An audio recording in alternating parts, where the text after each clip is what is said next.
Hi there, everybody. I'm Leah. And I'm Mike. And we're going to take a look at our culture article for this month. And we get to learn all about some great farming secrets. Oh, okay. Well, not being a farmer, but also kind of liking secrets, I'm interested in this. I can't really tell you much about farming secrets that I can think of off the top of my head. Let's see. Chickens like to be fed really early in the morning. They have eggs. Having a rooster near your bedroom is annoying. Really bad idea. That I know that. I don't think that's much of a secret, though. I don't know if that really relates to farming. No, per not se. really farming, no. But it is interesting that in this modern world of, high-tech science, and of course, science has been applied to agriculture and farming, and we have all sorts of chemicals, of course, that we know about, modern inventions that are used to grow beautiful fruits and vegetables and other things. We're going back to indigenous farming secrets, things that were known by human culture and civilization going back thousands of years, long before agri-science and, modern farming methods. So I'm kind of curious to know what the ancients or what, indigenous peoples from many generations and centuries ago can teach modern farmers today about their business, about their job. Yeah, it's definitely something that's pretty fascinating. Yeah. I remember taking a botany for beginners class in college. It was botany, the best like name the ever. Science of plants. Yeah, and how to grow things, right? Right. And the only thing I can remember about it, because I went to University of Texas at Austin, and it was during the summer months pretty much. And the only thing I can remember about that class for some reason is nothing in the class, but walking to the class and seeing a squirrel laying on its belly with its arms outstretched. And I realized this is the way squirrels handle hot temperatures. Oh. Has nothing to do with botany or farming, but it does have to do with indigenous animals, animals local to the area. That is true. And if there are any squirrel farmers out there, I don't think that exists. But if there are, they now know how to cool off their furry little friends. I guess the only one I can remember is crop rotation. Yeah. Where you would have, 4 fields, and every season you would plant a different crop in each one and leave one fallow. Yeah. That's another word I remember. Let it rest for a little while. I might have actually learned this in history class. Probably. About, sort of the Industrial Revolution and all that kind of stuff. But that might have been known by the indigenous folks. And of course, if there are any farmers out there listening or families, farmer families, they can probably mention a few things that they know. But let's learn about some of these indigenous farming secrets. It is ancient wisdom, and it could be very, very useful for modern farmers too. So let's read through the article first, and then we will come back to take on the first part of the article. Ancient wisdom, indigenous farming secrets. Around the world, indigenous communities have developed exceptional agricultural techniques that complement nature rather than conflict with it. These traditional farming methods demonstrate deep understanding of local ecosystems and sustainable food production. 2 superb examples are the Amis tribe's shifting cultivation in Taiwan and the Three Sisters farming system used by Native American tribes. The Amis people, one of Taiwan's indigenous groups, practiced a method called shifting cultivation, also known as rotational farming. This method is closely tied to the land's natural rhythm. Farmers use a piece of land for a few years, then let it rest so the soil can recover. In this system, the process begins with clearing a plot of land and cutting down vegetation. The dried plants are then burned, and the ash enriches the soil with nutrients. As a result, this creates fertile ground for growing crops like millet, taro, and sweet potatoes. After cultivating the land for several years, farmers abandoned these plots and moved to new areas, allowing forests to regenerate naturally. Shifting cultivation offers several environmental benefits that modern agriculture often fails to acknowledge. Natural soil recovery prevents erosion and maintains long-term productivity without chemical fertilizers or pesticides. Additionally, the variety of crops grown on the land boosts food security and provides nutrition for communities. Most importantly, the method remains environmentally friendly, creating minimal waste and supporting forest regeneration. However, shifting cultivation also comes with challenges. It requires extensive land areas, which can conflict with modern land ownership systems and can be difficult to find in densely populated places. In addition, many people sadly misunderstand this practice as harmful deforestation, failing to recognize its sustainable rotation. So digging into the article. Ooh, digging in. I like it. Farm reference. Good one. It says, around the world, so all over the world, indigenous communities have developed exceptional agricultural techniques that complement nature rather than conflict with it, depending on who you are and where you're saying it. There are indigenous communities. Those are native communities that have been in the area that they are in for a very long time, more than likely.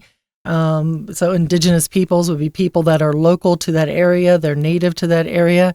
Indigenous plants, indigenous animals would be animals that are found in a specific area, are native to that area, and same with the plants. They're plants that come from that area. So here we're talking about indigenous communities. A lot of times when we talk about indigenous cultures, we're talking about indigenous cultures in Taiwan, cultures that have been here for a long time, or indigenous cultures in Native America. But all over the world, there are indigenous cultures. And these communities have created something. They've developed something. They've developed exceptional agricultural techniques. So they're not just going out there and sticking a seed in the ground and going, okay, grow. They have these techniques that they're using that seem to complement nature rather than conflict with it. So complement here is a word that means to go in just the perfect way. A lot of times when we use this, we'll say, ooh, darling, that bag complements your outfit perfectly, or your makeup complements your outfit, or those shoes really complement or bring out the color in your eyes, something along these lines.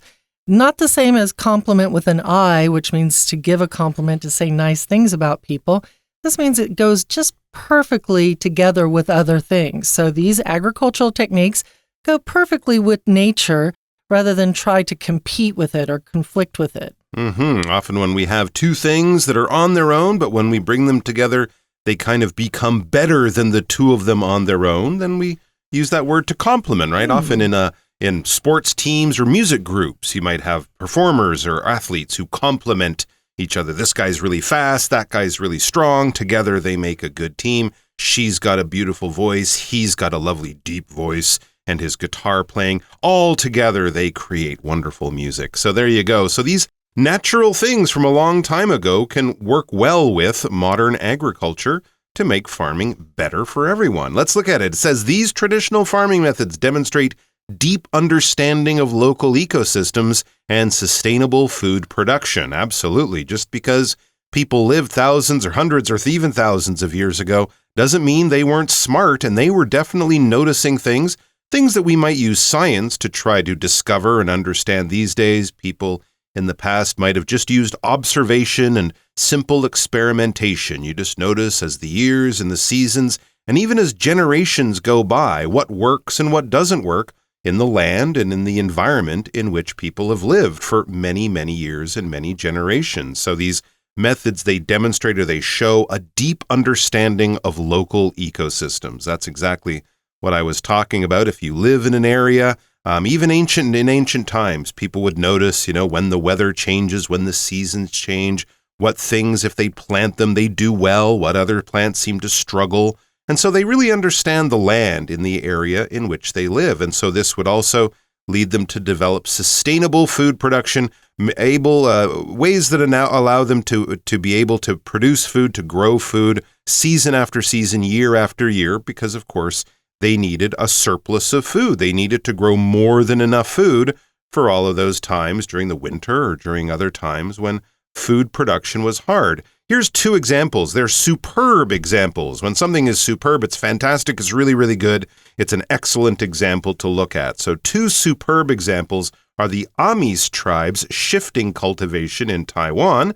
So that's very local. Of course, the Amis are one of the indigenous native groups of Taiwan. They had something called shifting cultivation, which we'll be learning about in today's article. And then there's the Three Sisters farming system used by Native American tribes. So we're going to be going over to North America, to Native Americans, Indians, as they used to be called. Native American is now, I think, the sort of the American term that's most accepted in Canada. we say First Nations people or First Nations tribes. So think of the people who were there before Christopher Columbus, before white people arrived. The Indians there in North America had the Three Sisters farming system.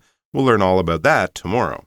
And what we've got in this next paragraph as we go in as an introduction of one of the two that are mentioned in the paragraph before. So it says the Amis people, one of Taiwan's indigenous groups, practice a method called shifting cultivation, also known as rotational farming. Yeah. Amis people, one of the 16 tribes recognized here in Taiwan, supposedly one of the biggest, I believe, ethnic group, matrilineal leadership or kinship, which means they go by the mom's bloodline, not the dad's. And they're mostly located at East Coast, Central Coastline, Central Mountain Line, and are fishermen for the most part. But they are also farmers. And when they farm, they use this shifting cultivation, also known as rotational farming. That's a bit like what you were talking about earlier. When you rotate, you turn something in a circular motion, right? We say that the Earth rotates on its axis as it revolves around the sun, and the same goes for the moon rotating on its axis as it revolves around the Earth. That means to turn in kind of a circular motion. And here with the rotational farming, you're going in a cycle, in a circular cycle, where you will probably farm one field for a while and then you'll cycle it out or something along these lines. This method is closely tied to the land's natural rhythm. So the land says, hey, this is what I like to grow in these months. Maybe you should grow things here in these months. And the people that live there go, look, this is what the land is telling us we should grow. Farmers use a piece of land for a few years, then let it rest so the soil can recover. So this is one way of doing the rotational style, right? You don't change the crops so much. That would be called crop rotation. But they're using the fields for a few years and then rotating them out of use. So they'll switch them out of use, let the soil kind of regroup, be okay again, get its acidity to the right levels again to grow well again and to be nice and fertile to grow lots of stuff. In this system, the process begins with clearing a plot of land and cutting down vegetation. So they clear out a piece of land. That means they get rid of the trees, a lot of the big stuff that would be blocking a simple farming process to make it nice and flat. And they do that with cutting down the vegetation being the plants and, vegetables and roots or whatever is kind of growing around that area, maybe the trees. The dried plants are then burned, and the ash enriches the soil with nutrients. So they burn those plants that they cut down, they get them up in a pile, they burn them, and then they kind of spread that ash, the burnt residue of plants or wood, and they spread it across the soil. And this is a really good thing to do because ash can be used as a fertilizer, something that is used to enrich the soil, something that adds nutrients to the soil. If you enrich something, you make it richer, you make it better, you make it improved from what it was before. We often say education enriches the mind. It adds something where before we weren't so smart. We now know a lot about a lot of different subjects, and we have an enriched mind as a result of that.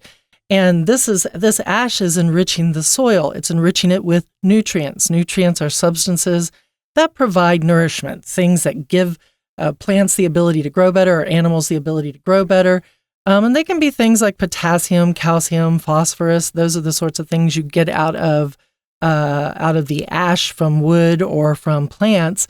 And they help with things like water regulation, cell wall formation, growth, reproduction, that sort of stuff. Very, very cool. Also a big reason why farmland around volcanoes can also be wonderfully productive, because a lot of the ash from the volcanoes over the millennia, over thousands of years, also leads to very enriched soil, very healthy soil. Let's take a moment now and listen to our Chinese teacher one time. 听众朋友大家好，我是安娜。其实我们就一直在谈环保，对不对？环保不是只有说什么减塑然后什么回收之类的。其实像我们原住民一直对于农耕技术就是非常的爱地球的。所以我们今天要来看一下一个古老的智慧，原住民的自然的农耕术。标题当中原住民的这个字我们看到叫做 indigenous。那这个字呢，跟我们所谓的原住民，我们曾经背过的 aboriginal， 另外一个 aboriginal Aboriginal， 也有原住民的意思，对不对？可是 Aboriginal 这个字啊，本身好像带一点贬义耶，尤其在澳洲，你最好不要用这个字。所以我们如果谈原住民的比较中性的字啊，这个形容词用 indigenous 是比较好的。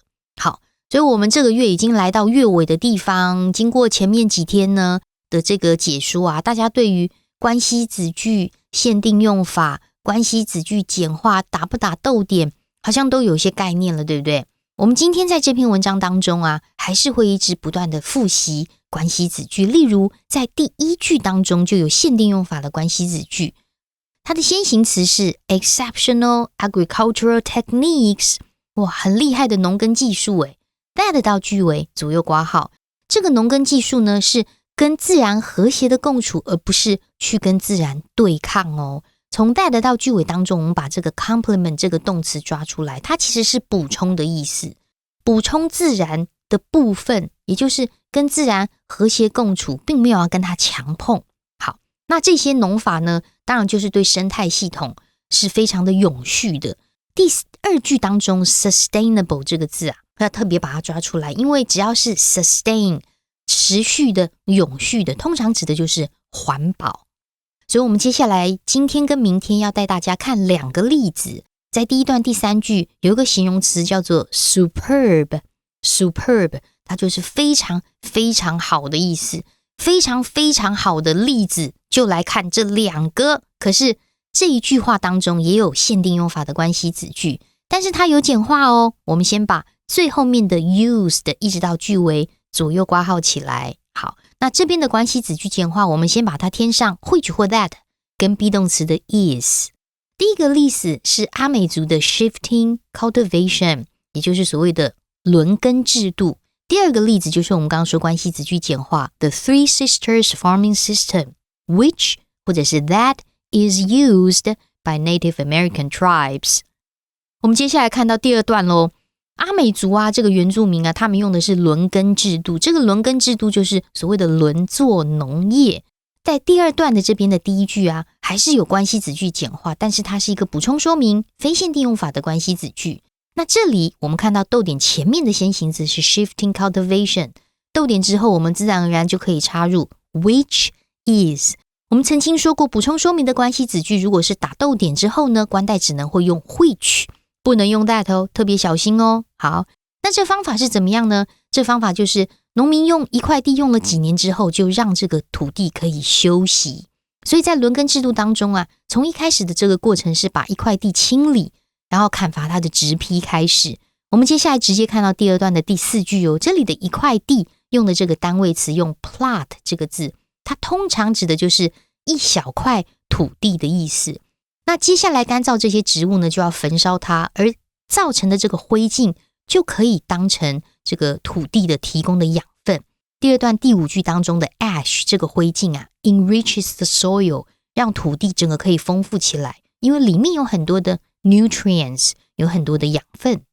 All right, we're going to take a quick break and then we'll be right back.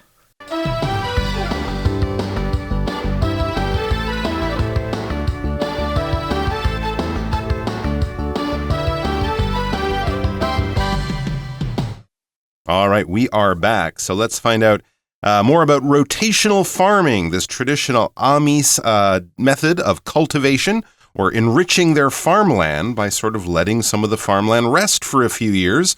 As we read, after they have the dried plants, the plants that haven't grown in a season, at the end of the season, they burn the plants, and then the ash from those burned plants enriches the soil with nutrients, makes the soil healthier for the next season when they replant that land, and hopefully they will grow a lot more healthy vegetables and other good things. It says, as a result, this creates fertile ground for growing crops like millet, taro, and sweet potatoes. There's three typical Amis crops that they would grow. Crops, of course, meaning the things that farmers grow on their farms purposefully to, plant and then collect at the end, harvest at the end of the season to either eat or trade or sell. So yeah, millet, taro, and sweet potatoes did very well with this enriched soil after it had been, left fallow, left ungrowing for a season or two. And then had it all burned away, and that ash creates wonderful millet, taro, and sweet potatoes. After cultivating the land for several years, farmers abandon these plots and move to new areas, allowing forests to regenerate naturally. So after cultivating the land, that's what farmers do. You go in, you find a nice piece of land, you remove anything that was growing there, like trees or whatnot, and then you dig into the land, you plant your seeds, you water your seeds, you leave it for a few months, you let things grow. Hopefully you have a nice season with lots of sun and rain and all the healthy things. And then at the end of the season, generally, in the fall months, you harvest, you collect those things, you cut down the wheat, you pick the rice, you collect the potatoes or whatever, and then that is the end of the farmer's sort of season of work. So that is cultivating the land, doing what farmers do to plant, grow, and collect their crops. And after doing that on that land for a few years, so maybe 2 or 3 years, using the same field, as it were, farmers abandon these plots and move to new areas. Often when we say abandon, we mean kind of to leave it and just walk away, like you might abandon a broken car by the side of the road or something like that. I guess they would probably just let the plots or the fields, sort of rest for a few seasons and then go back. But basically the idea would be that they would use them for 2 or 3 years and then let them rest for a couple of years. And as it says, move or start cultivating new areas, allowing forests to regenerate naturally. The forest, the land, it will regenerate. It'll sort of grow itself back again naturally without using any farming methods, without, of course, using any chemicals. Just sort of let the land rest, and the land will do what nature does, which is heal and restore and become healthy again so that the farmers can use it a few years in the future. And as we move on, shifting cultivation offers several environmental benefits that modern architecture, agriculture, often fails to acknowledge. So using this method that the Amis use has really some great benefits for the environment that our agricultural style of today's usage just really kind of doesn't really think about. They don't acknowledge it. They don't recognize it. So, maybe today everything's about getting out the most product. Got to get a lot of stuff produced from the land and use that land until it can't be used anymore. Whereas the shifting cultivation style seems to kind of listen to the land a little bit better and take care of it. Natural soil recovery prevents erosion and maintains long-term productivity without chemical fertilizers or pesticides. So letting the soil recover naturally would be natural soil recovery, right? Letting the land lay fallow, letting the forest regenerate.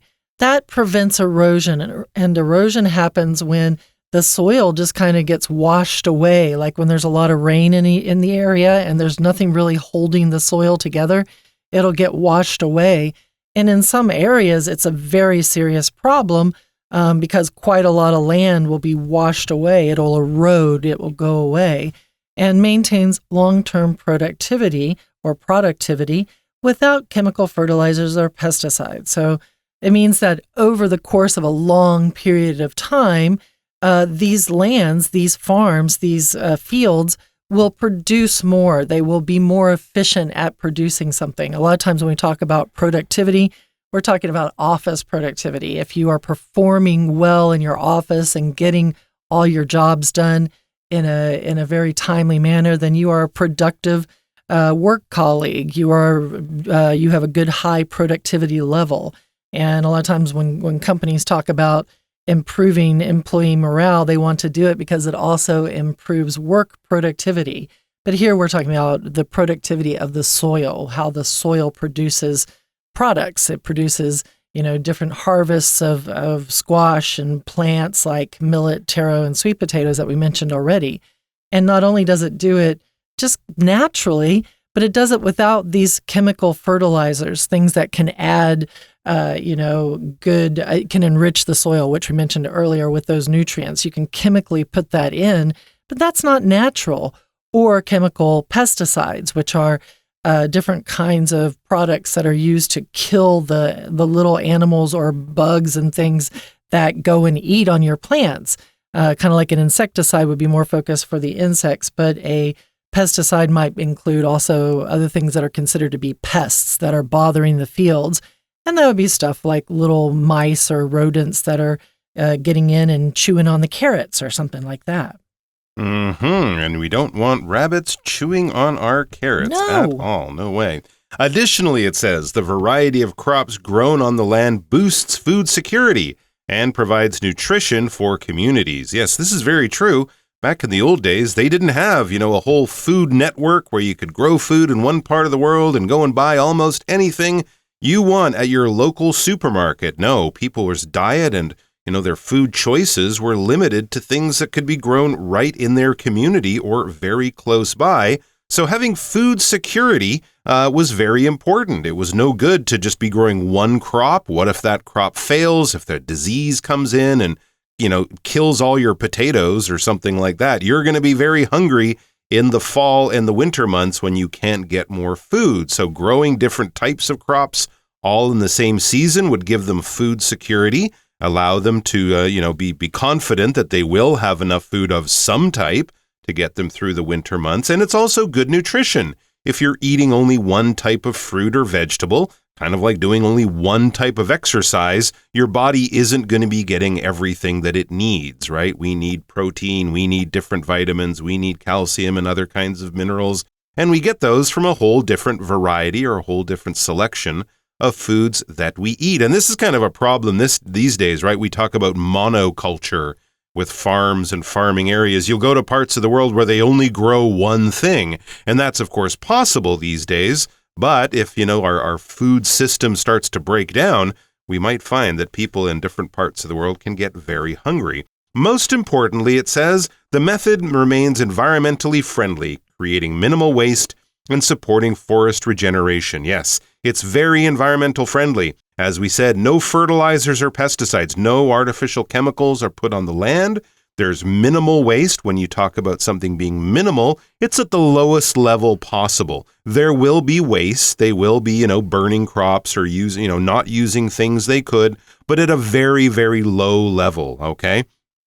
If you're talking about something that will take a minimal amount of time, it will take some time. You might feel like you're wasting time, but just a very little bit of time, all right? So not very much. But yes, there will be some, but a very low level. And it also supports forest regeneration. As the land lies there resting for a season or two, the forest, the land, the natural cycles of life can return, and it can become healthy again. However, shifting cultivation also comes with challenges. It was a wonderful method. It worked for thousands and thousands of years, but there were challenges, there were problems, there were things that native people back then had to deal with. For example, well, let's see, what were they? It requires extensive land areas. So you need a whole bunch of land.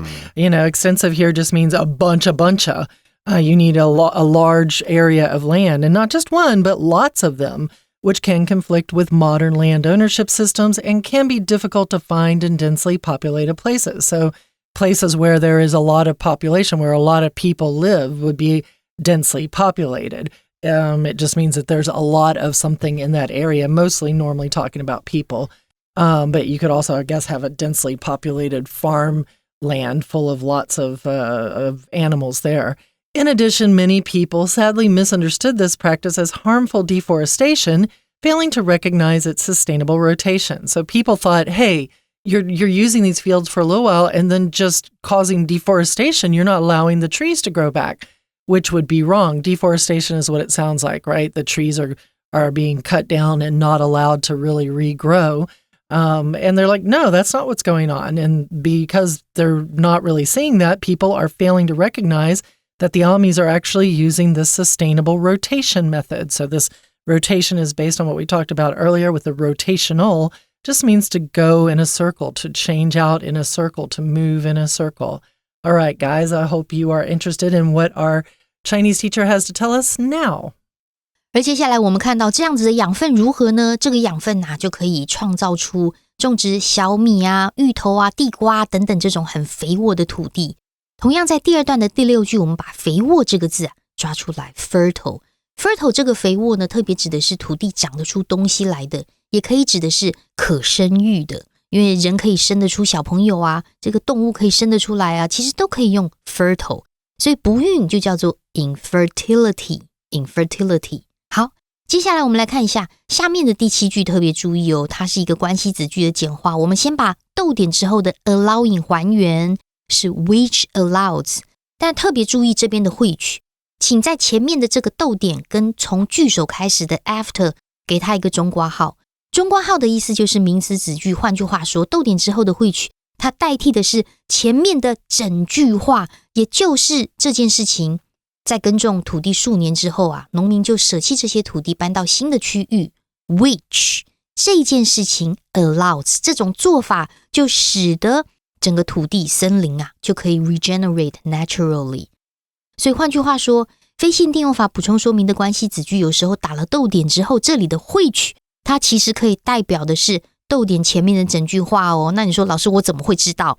请看文意，如果which代替的是前面 area。New areas， 新的地方怎么会让整个森林 regenerate 呢？所以其实是整个做法，我们从文意来做一个判断。